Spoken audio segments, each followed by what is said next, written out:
سيداتي أنساتي سادتي، السلام عليكم ورحمة الله تعالى وبركاته. أهلا وسهلا ومرحبا بكم في نشرة الولايات لهذا اليوم الثاني من سبتمبر 2020، وتكون بصحبتي في تقديمها باللغة الفرنسية الزميلة استيل عبد القادر. مساء الخير استيل.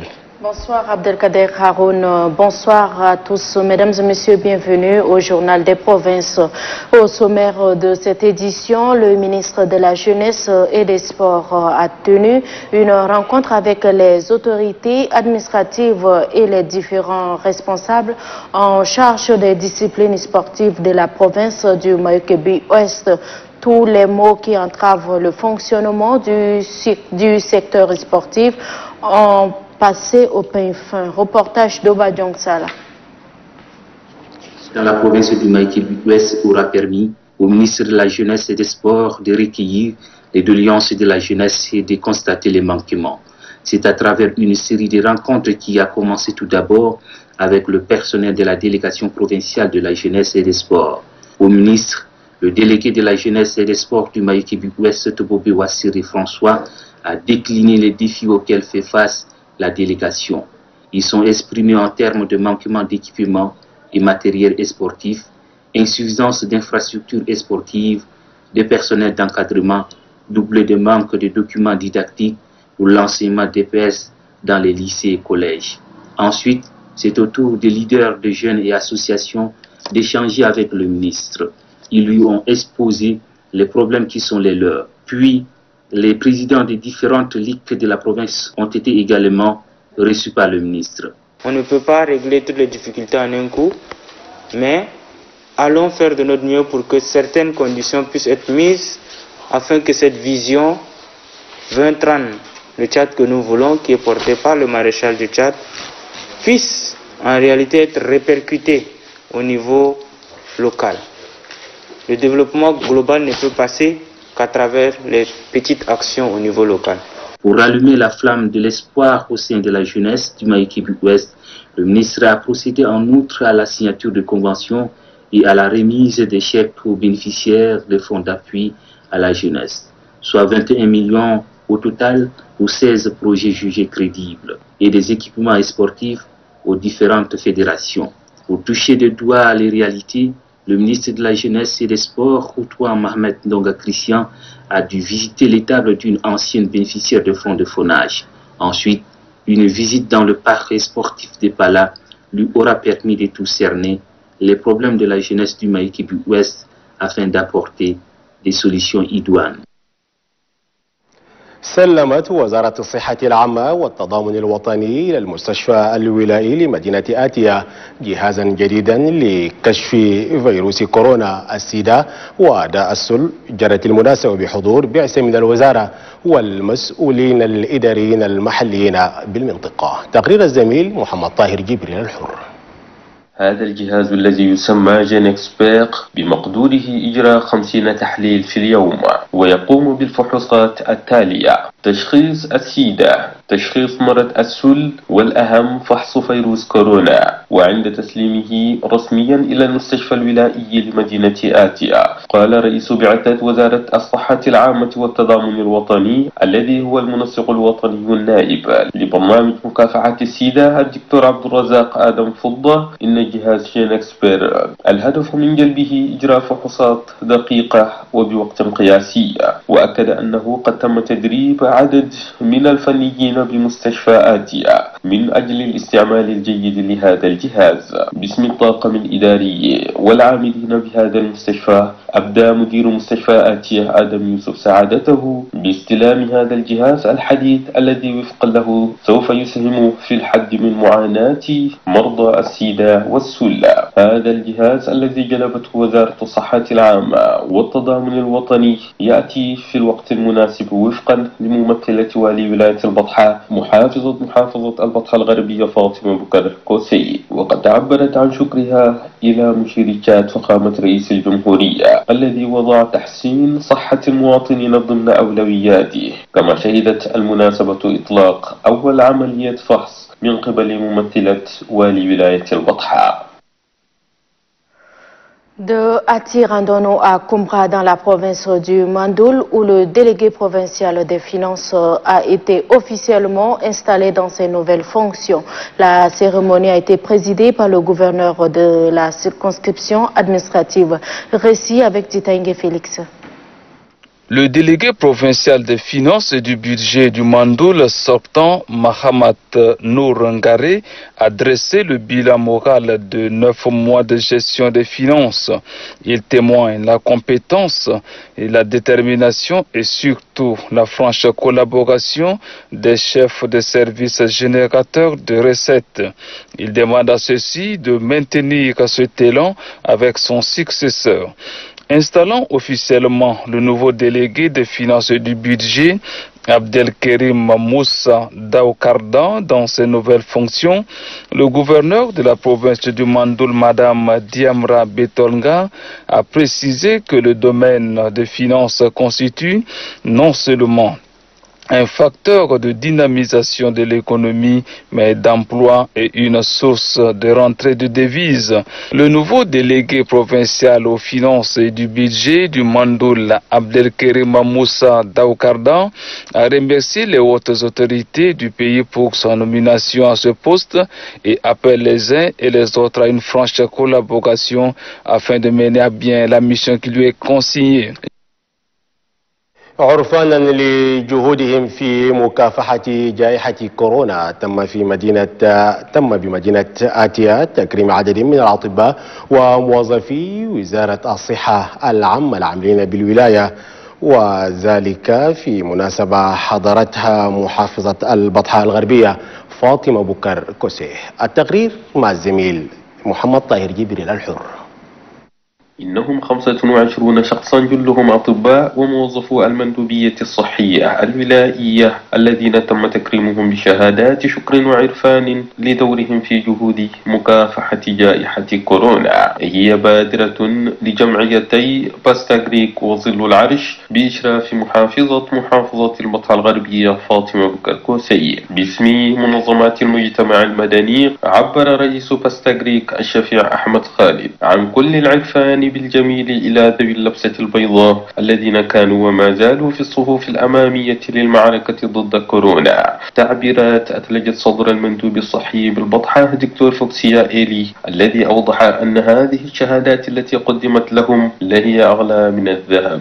وقالت محافظة البطحاء الغربية فاطمة بكر كوسي إنه لأمر طبيعي أن يتم تكريم أصحاب العطاء الذين وضعوا حياتهم في خطر لإنقاذ حياة الآخرين، مبينة أن المعركة التي تخوضها الحكومة ضد جائحة كورونا ما زالت في أشدها، وعلى المواطنين الالتزام بالتدابير الوقائية. De l'Enedi Ouest, c'est le délégué de l'éducation nationale qui a été également officiellement installé dans ses nouvelles fonctions. La cérémonie a été présidée cette fois-ci par le secrétaire général de la dite province, Omar Tidjani. Après avoir présenté la délégation provinciale de l'éducation et de la promotion civique, le délégué sortant de l'éducation nationale et de la promotion civique de l'Enedi-Ouest, Jidanem Netekor Joseph, dans son discours bilan, a souligné que 2 ans et 7 mois à la tête de cette délégation, ces réalisations sont entre autres la tournée effectuée dans tous les départements de la province afin de s'enquérir les réalités du système éducatif, les cours radio divisés avec l'aide de la radio locale et la création du centre de baccalauréat de Fada. Le secrétaire général de la province de l'Enedi-Ouest, Jean-Claude Dogolna, a remercié le délégué sortant pour le travail battu avant de rappeler au délégué entrant que le chantier d'enseignement demeure énorme dans la province de l'Enedi-Ouest en dépit des efforts que déploie le gouvernement de la République du Tchad sous la clairvoyance du maréchal du Tchad de Vitnon et les partenaires sociaux qui œuvrent inlassablement dans notre province pour offrir une meilleure formation à la jeunesse. Le secrétaire général de la province appelle le délégué entrant au sens des responsabilités, des disponibilités, au travail bien fait. Le délégué provincial entrant de l'éducation nationale et de la promotion civique de l'Enedi-Ouest, Nang Oldemaloum, a remercié le maréchal du Tchad de Vitnon pour la confiance placée à sa modeste personne en nommant à la tête des délégations provinciales de l'éducation nationale et de la promotion civique de l'Enedi-Ouest. استفاد شباب ولاية جيرة من القروض الصغيرة المقدمة من قبل الهيئة الوطنية لترقية العمل، وبلغت قيمة المبلغ 17 مليون و60 ألف ريال تشادي. تقرير الزميل عبد الرحمن آدم رحمة. إنه يوم جديد يشرق على سكان ولاية جيرة خاصة الشباب منهم، وذلك بمناسبة دعم أصحاب المشاريع الهادفة عبر القروض المقدمة من قبل الهيئة الوطنية لترقية العمل أونابي. وأمام هذه الصالة المكتظة فقد بدأت المناسبة بشاهدين وجدا قرضا من الأونابي كان سببا لهما لتسهيل سبل الحياة، إضافة إلى تنمية مشاريعهما التي تطورت ونمت عن طريق هذه القروض المقدمة من قبل الهيئة الوطنية لترقية العمل بولاية جيرة. كما أضاف بأنهما أصبحا يديران مشاريعهما بصفة مستقلة بعد أن رجعا ما عليهما من قرض خلال سنتين. المدير العام للهيئة الوطنية لترقية العمل صادق إبراهيم ديكو بعد أن أعطى لمحة عامة عن الهيئة التي عبرها وضعت الحكومة عناية خاصة للشباب ذوي المشاريع الهادفة لمكافحة البطالة والفقر، فإن اليوم يستفيد 14 شخصا بالشيك تقدر قيمته ب 17 مليون و60 ألف فرنك صفة، وذلك تحقيقا لوعود مارشال تشاد رئيس الجمهورية إدريس ديبي إتنو الذي وضع الشباب أصحاب المشاريع عنصرا أساسيا للتنمية.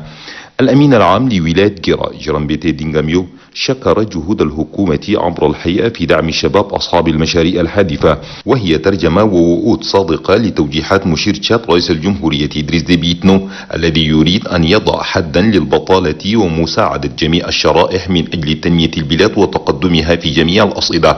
ومن ثم فقد سلم الشيك الذي تبلغ قيمته 17 مليون و60 ألف فرنك صفة. مما تركت هذه الخطوة أن يعبر المستفيدين عن شعورهم وانطباعاتهم. أنتوني الجروج ندور نسي فوقا يعني ماشين كي هنا فوراش. أنا من أولا كي سيت الكومان أنا الماشين، والماشين ده يعني قصر لي جروج بحس حاليا من أنتوني نقدر نجيب الماشين ده ونستعمله وإن شاء الله ننجح فوق. وللتذكير فإن البعثة ستواصل عملها لتشمل ولاية وداي وديفيرة وإندي شرق لتقدم مثل هذه القروض بغية الاستفادة منها للمساهمة في التنمية الاقتصادية الاجتماعية بالبلاد. De Mongo, rendons-nous à Ati, où le gouverneur de la province du Bata, Benaindo Tatola, a réceptionné 40 engins à 2 roues offerts par le programme d'appui au district sanitaire au Tchad à la délégation sanitaire provinciale. C'est un financement de la coopération suisse. Précision avec Mamataï Djibrine Alhour. Il s'agit de 40 engins à 2 roues, dont 13 motocross et 27 Honda, dont a bénéficié la délégation sanitaire provinciale du Bata de la part de son partenaire. Le programme d'appui au district sanitaire PADS sur financement de la coopération suisse. Le PADS est l'un des plus importants partenaires du secteur de la santé dans le Bata, et selon son représentant, dans sa deuxième phase qui s'étale de 2018 à 2022, le programme a défini plusieurs axes d'appui à la province du Bata, précisément au bénéfice des centres de santé. En réceptionnant ces motos, le gouverneur de la province du Bata, Benaindo Tatola, a signifié que cette donation est un témoin de l'excellence de la coopération qui existe entre le gouvernement du Tchad et la coopération suisse. Le gouverneur demande aux bénéficiaires d'utiliser ces engins rien que pour les activités professionnelles pour lesquelles ils sont destinés. Aussitôt après la cérémonie, ces motos ont été réparties et remises à une trentaine de responsables du centre de santé et autres agents de la délégation sanitaire. بالعودة إلى ولاية جيرة ومن أجل تحفيز الشباب لا سيما حاملي الشهادات بولاية جيرة، جاءت مناسبة انطلاقة برنامج دعم الشباب وذلك من قبل الهيئة الوطنية لترقية العمل. مزيد من التفاصيل في التقرير الزميل عبد الرحمن آدم رحمة.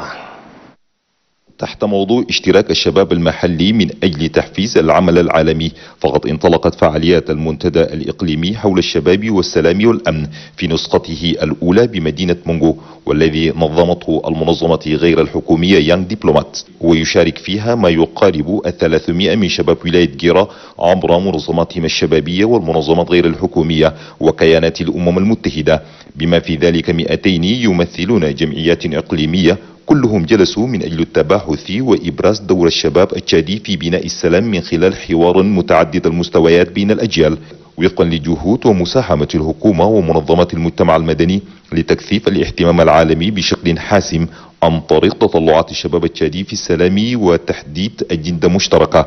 إدريس زكريا ممثل يانغ دبلوماتس وبصفته أحد أبناء جيرا قال إن هذا المنتدى الإقليمي للشباب والسلام والتنمية يعتبر نقطة تحول في الاعتراف بدور الشباب، وأضاف: هذا التجمع طبعا هو الأول من نوعه، حيث اجتمع الشباب من مدينة مونغو العريقة الأبية والمناطق المجاورة لها، الكيانات الشبابية، للاتفاق على رؤية مشتركة وخارطة طريق واضحة تدعو إلى مشاركة الشباب في منع النزاعات ومكافحة التطرف والعنف والبطالة من أجل بناء سلام دائم.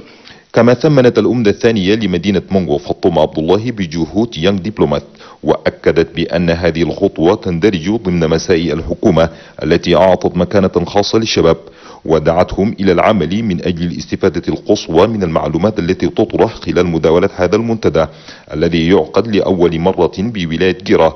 وطلبت من يانغ دبلومات إلى تنظيم مثل هذه اللقاءات المثمرة بغية دعم الشباب الذي يعتبر المفتاح الحقيقي للتنمية وتحقيق السلام الدائم والشامل. وللمعلومية فإن المنتدى سيستمر لمدة يومين وسيكون حافلا بمواضيع تسلط الضوء وتعرف الشباب بدورهم المنوط في وسط المجتمع. Cet élément que vous venez de suivre parle plutôt d'un forum organisé par Young Diplomate en faveur de la cohésion sociale. Dans la province de Bata, plus précisément encore, une audience solennelle de prestation de serment et d'installation d'un huissier de justice s'est déroulée au tribunal de grande d'instance d'Ati. C'était en présence des autorités locales. Retrouvons une fois de plus Mamata et Djibril Al-Hour. L'intéressé a prêté serment devant le tribunal et en présence de la représentante du gouverneur de la province du Bata, la préfète du département du Bata-Ouest, Fatima Boukar Kosei. Il a juré de se conformer aux lois et règlements concernant son ministère et de remplir ses fonctions avec exactitude et probité. Dans ses réquisitions, le procureur de la République près le tribunal de grande instance d'Ati, Mohamed Ourdi, a rappelé au nouveau huissier ses tâches et lui a demandé de s'en acquitter avec professionnalisme et impartialité. Pour sa part, le président du tribunal de grande instance d'Ati, Roudou Hubert, a plaidé auprès des autorités administratives locales de faciliter au nouveau huissier de justice l'exercice de ses tâches en lui permettant d'acquérir les forces de défense et de sécurité en cas de difficulté. Bon à savoir, un huissier de justice bénéficie du monopole pour la signification des actes de procédure aux personnes intéressées et l'exécution forcée des décisions de justice. Et sans bénéficier du monopole, il est possible à un huissier de justice de procéder au recouvrement amiable des créances et procéder à la prise et aux ventes des meubles et immeubles. شهدت مدينة ماو بولاية كانم تنظيم ورشة تدريبية لصالح العاملين في مجال الزراعة من قبل المنظمة الدولية للزراعة والأغذية الفاو، وذلك من أجل تطوير إمكانيات وطرق الري بالولاية. تقرير موسى مالاي وفيه مزيد من التفاصيل. نظم مشروع تمكين المرعى والعائلة الديمقراطي السويد ورشة تدريبية في مدينة ماو حاضرة ولاية كانم لصالح عدد من النساء والفتيات. في بداية المناسبة رحب النائب الأول لعمدة بلدية ماو بتران علي على العمل الفعالة الذي قام به مشروع سويد في تدريب النساء والقاصرات لتحسين حالاتهن الصحية والاجتماعية. كما تحدث ممثل مندوب الصحة بولاية كانم الدكتور أباشو أبكر عن أهمية هذه الورشة وتساعد المستفيدين بخبرات وكفاءات عالية في مجال الصحة والإنجاب. ومن جهته ممثل المنسق الوطني للسويد في البرامج الصحية السيدة فاطمة محمد مالوم تحدثت عن الدور الذي يقوم به المشروع في كافة الأراضي الوطنية، مضيفة أن تنظيم مثل هذه النشاطات الحيوية والدورات التدريبية تساهم في عملية نجاح الأنشطة الصحية للنساء، حيث تراجع أعداد الزواج المبكر خاصة بتدخل رئيس الجمهورية المشير إدريس ديبي إتنو شخصيا في قضايا المرأة وتطويرها. وقد افتتح المناسبة رسميا محافظ محافظة كانم إبراهيم أليف علي ممثلا للوالي، وتحدث عن جهود السويد بدعمهما الكبير في عملية تدريب وتمكين النساء في مختلف المجالات من أجل العيش بكرامة، علما بأن الدعم المقدم من قبل السويد يسهم بدفع عجلة التنمية ورفاهية المرأة في الولاية. Sachez également que l'opération de distribution des vivres aux couches vulnérables de la province de Adjaramis se poursuit. Hier, un don composé des sacs de riz et de céréales a été remis aux personnes nécessiteuses de Bokoro après les villes de Massaguet et Massakori. C'est le secrétaire général du département de Dababa qui a procédé à cette distribution. Les précisions avec Nguyen Bengueri. Soucieux du bien-être de sa population, le gouvernement tchadien, sous la clairvoyance du maréchal du Tchad, Idriss Déby Itno, président de la République, ne cesse de soutenir les couches vulnérables. Un don composé des sacs de riz et de céréales est offert à cet effet aux personnes nécessiteuses et aux sinistrés du département de Dababa. Un geste qui, selon le maire de la ville de Bokoro, Aoudjali Youssouf Bachar, vise à soulager un tant soit peu la souffrance de cette catégorie de la population, surtout en cette période de crise sanitaire liée à la pandémie de Covid-19. En lançant l'opération de distribution de ces vivres, le secrétaire général du département de Dababa, Abakar Adm Abakora, a instruit les responsables en charge de cette distribution à un partage équitable. Très émus de ce geste, les bénéficiaires se sont reliés pour exprimer toute leur gratitude au chef de l'État qui fait de l'autosuffisance alimentaire son combat quotidien avant de rassurer les autorités locales que ces vivres seront utilisés rationnellement afin de subvenir à leurs besoins vitaux. نظمت مؤخرا في ولاية سيلا ورشة من أجل التقييم واعتماد المشاريع المشخصة للشرائح الضعيفة في ولاية سيلا، حيث حضر المناسبة عدد من مسؤولي المنظمات غير الحكومية العاملة في الولاية. الزميل محمد هارون أبو قرين من مدينة قزبيضة يوافينا بتفاصيل هذا الخبر. في إطار تخطيط وتنفيذ خدمات البناء وتشييد المرافق الاجتماعية الأساسية للأنشطة التي تأتي ضمن برامج تقوية وتعزيز برنامج التنمية الشاملة بمناطق الاستقبال بشرقي البلاد ديزا، والتي تعمل بالتعاون مع الجمعية من أجل ترقية الحريات الأساسية أبلفت وكونسرن وورلد بولاية سيلا، وذلك بهدف دراسة وتقييم المرافق الأساسية التي شخصت من طرف المواطنين بقطاعات تنفيذ المشاريع بأماكن تدخل برنامج التنمية الشاملة ديزا، تحديدا بكانتون كولي بأدي وأمرو بكرفي، بالإضافة إلى وادي حبيل بقزبيض الريفي، أيدوروتي وكذا بحر آزوم بكوكوانغرانا. فجاءت هذه الورشة من أجل التقييم والاعتماد على تصديق المشاريع المشخصة من قبل المجتمعات بتلك المناطق المذكورة آنفا، والتي ترمي إلى مساعدة الطبقات الضعيفة واستيعاب أكبر عدد منهم في تنفيذ المشاريع الخاصة بردم وإصلاح الطرق وربط الوديان بمعابر مرورية. كما يتم تشييد بعض من المباني الأساسية ليتم ترميمها وصيانتها. وعليه عرب كل من مسؤولي منظمة كونسرن وورلد بريدانس ومسؤول مكتب أبلفتي الجمعية من أجل ترقية الحريات الأساسية مومباي أعرب عن سعادتهما بتقديمهما للمشاريع ذات الاهتمام المشترك التي شخصت من طرف المواطنين بغية مشاركتهم في بناء التنمية المحلية. من جانبه محافظ محافظة كيميتي آدم حسن فوضى أشاد بدور المنظمات الإنسانية العاملة في البلاد، وأضاف فوضى بأن هذا المجهود سيساهم في وتيرة عجلة التنمية المحلية، كما أنه يدخل ضمن البرنامج السياسي لصاحب الفخامة مارشال البلاد إدريس ديبي إتنو من أجل رفاهية الأسر الضعيفة. هذا وقد وافق الجميع على اعتماد وتصديق المشاريع التي تنفذ وفقا للشروط المتفق عليها من طرف اللجنة الولائية لمتابعة الخدمات سبيا بولاية سيلا. Le centre de santé de la sous-préfecture de Miandoum a reçu des matériels de prise en charge. C'est une initiative de l'association pour la solidarité et le développement du canton Béro. Les précisions avec Madinga Léonce. Léonce. 3 jours après la publication de la loi de 20 décembre 2020 portant création de l'Office national de la santé publique, Construit depuis presque 6 années grâce au comité provisoire de gestion des revenus pétroliers CGPRC 5%, le centre de santé de Béro bénéficie de la largesse de l'association pour la solidarité et le développement du canton Béro. Ce sont des lits d'hospitalisation, un lit de consultation, un lit d'accouchement, 4 tablettes pour patients, 4 supports de perfusion, 2 chaises roulantes pour responsables, quelques matériels d'entretien et un appareil microscopique.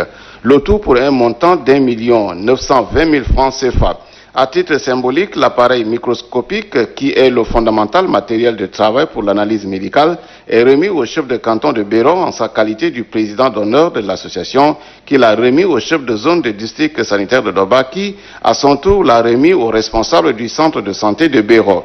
L'acquisition de ces matériels médico-techniques au profit du centre de santé de Béro est le fruit des efforts conjugués par les ressortissants résidents et non résidents du canton Béro, souligne Nengar Gaston, un des responsables de l'ASDECAP. Pour le chef de canton de Béro, Dengar Ndingambaye, qui a au nom de l'association remercié tous les partenaires qui les ont aidés dans la construction de ce beau bâtiment de plusieurs pièces et la dotation en matériel médico-technique, le centre de santé de Béro pourra valablement faire face à certaines maladies récurrentes dans sa zone de responsabilité.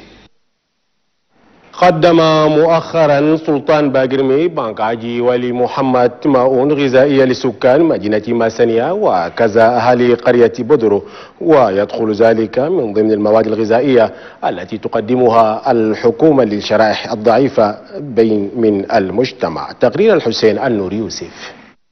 ما زال يقوم سلطان باقرمي بن آجي ولي محمد بتوزيع المؤن الغذائية المقدمة من قبل الحكومة للشرائح الضعيفة من المجتمع جراء وباء كورونا المستجد. فاستفاد هذه المرة سكان مدينة ماسنية حاضرة الولاية وكذا أهالي قرية بدرو ب100 جوال من المواد الغذائية المختلفة كعون لهم خلال هذه المرحلة الصعبة. ففي مناسبة تسليم هذه المؤن جدد السلطان بن آجي ولي محمد نداءه بضرورة احترام الإجراءات الوقائية التي اتخذتها الحكومة جراء هذا الوباء الخطير.